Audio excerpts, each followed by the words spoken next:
am so excited for today's recipes because I grew up going to Disneyland. I live in the Pacific Northwest, and so my family made a trek to Disneyland every other year. And one of my favorite things is New Orleans Square. And when I think of New Orleans Square, I think of beignets and mint juleps. So today we're gonna go from the unofficial Disney Park cookbook. There is no photo, which may be a good thing, but we are going to make beignets. And if you make beignets, make sure to have a little time on your hands because it does have to sit for 3 hours to rise before you can shape them and fry them. I'm also using the unofficial Disney Park drink recipe book to make mint juleps. I am not a big fan of bourbon, so I'm making hi Baxter, I'm making the non-alcoholic version that they actually sell in New Orleans Square. That I do like. It's very refreshing and I think is a good match or a good pairing with the beignets. So let's get cooking. So the first thing we want to do is we want to add 1 packet of yeast with 1/2 cup of sugar, and then 1.5 cups of lukewarm water. So there's 1 and 1/2. Just mix it up a little bit, as you can see there. Ooh, I can smell it. We're gonna wanna let that sit for 10 minutes. While we're waiting for the yeast to fluff up, we're gonna start working on the other part of the batter. So you have 2 eggs. I'm gonna put those in here. Whip those up a little bit. I'm gonna do that for about 1 minute, or until they're nice and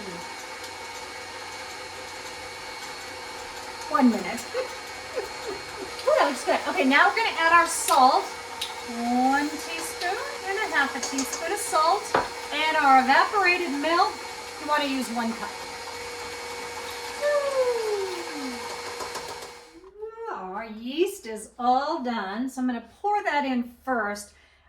I like to add ingredients like this without it being on so it doesn't go sloshing all over the place. So we're going to add our yeast, sugar, and water mixture in. Just going to stir that in.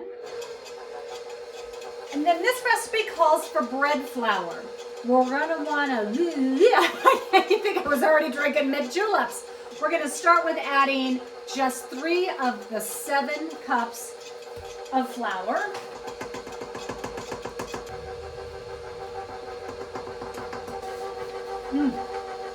Love the smell of yeast. I don't know what it is. Maybe I was a baker in a previous life. I don't know. All right, we're going to let that mix up. All right. Now you want to use some shortening. I like Crisco, but you can use whatever shortening you prefer. And you're going to use 1/4 cup. Oh, and I like that. Put that in.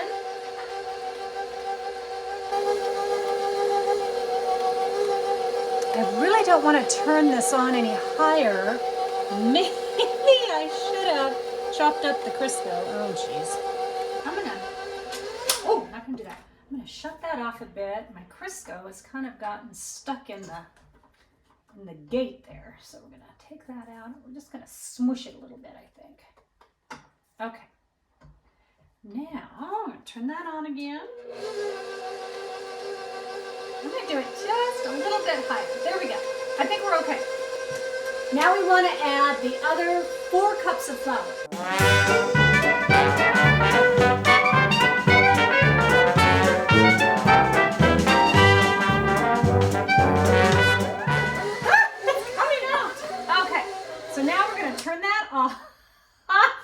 That's it. Oh, Lord. Lordy. There we go. So now we have this big mess. We need to take, oh, yuck. Oh, dear. Okay, so we're going to try to get all that out of there. Oh, why is this always so difficult for me? So now we want to switch to the dough hook. Oh my gosh. There we go. Dough hook is in. We are up.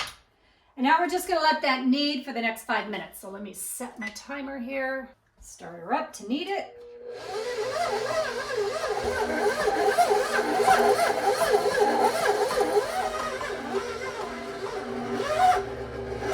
It smells like it's overheating.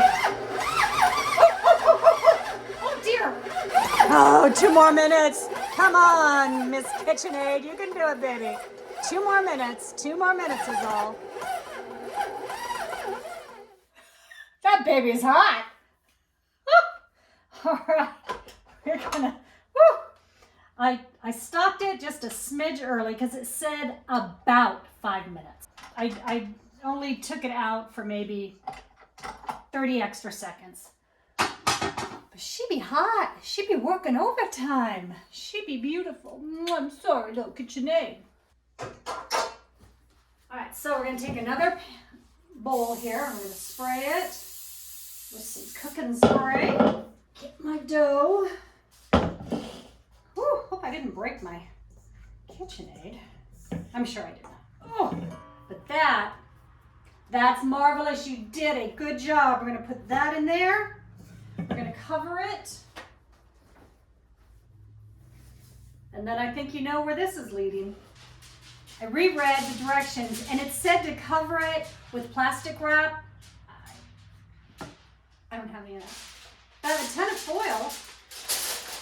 And I'm sure that's about the same, right? I think you just need to keep the warm air in. I think that's all. We're gonna do that too. All right, now you know where this is leading. All right, here's my proofing oven. Are you gonna be the proofing guard, huh? Are you the proofing guard? Okay, we're gonna put this on low for the next 3 hours. What will I do for 3 hours? I think I'm gonna make a mint julep.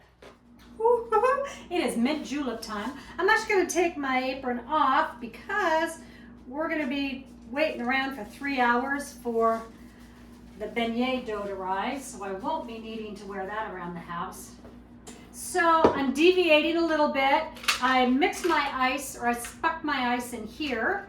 So we need 1/2 cup of lemonade, 1/2 cup club soda. I like to buy club soda in these little containers like this because when you buy it in the big plastic container, you open it and it immediately starts going bad. When you buy these, you can get 6 and the other 4 or 5 are still going to be good. Oh man, this doesn't use the whole thing. Guess who gets more than one today? As far as the mint syrup, I just like to add a little mint extract when I'm all done. I don't make a special mint syrup, so I guess I'm not really following the recipe. 2 tablespoons simple syrup, and then I'm going to start out, because I don't want it to just dump in there, I'm just going to put a little dab. What I like about my recipe, the way I do it, is kind of custom. So you can make it as minty as you wish. And I know this is a Moscow Mule cup, but I like it. And I want to drink my mint julep out. And we're gonna dump it in here. And then a little mint, because I think that looks cute, with a little mint sprig in there. Oh, I like mint. Oh yeah, oh my gosh. Delicious. So refreshing on a hot day. All right. Waiting on the beignets.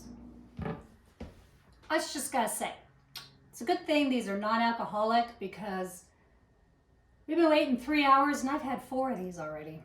These are so tasty. Thank God there's no bourbon. Or this would be stumbling in the kitchen with Rosie. We have about 2 minutes left, so I want to prepare this table here as we're going to roll out our beignet dough. Hope this works. Here goes nothing. Okay. Woo, it feels poofy. my good golly goodness. Oh my God, we are going to have so many beignets. My goodness. Okay, we're just going to use a little bit of that. Oh my goodness. So let me just take a little bit. Oh wow. Okay, you need to roll them out till they're about 1/4 of an inch thick. I don't want to flatten it too much.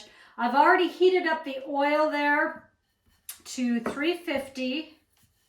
That's about right, I think.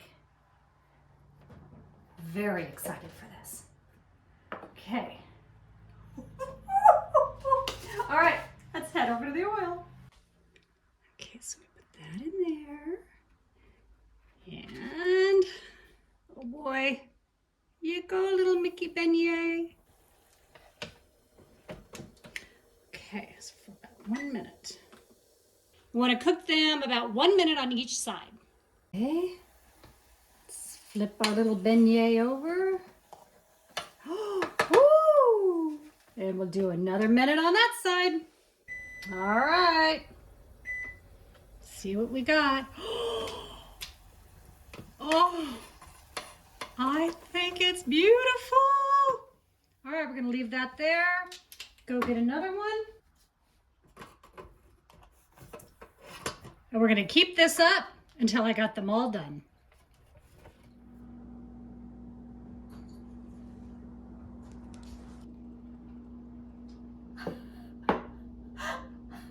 Are we surprised?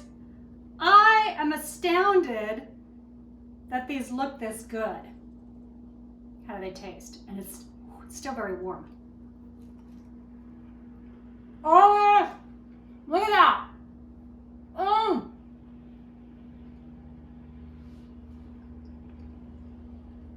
This is just like being back in New Orleans Square. Oh, look how light and flaky, not flaky, but they have air pockets. Oh my. I have truly outdone myself. I am so proud. Look at that.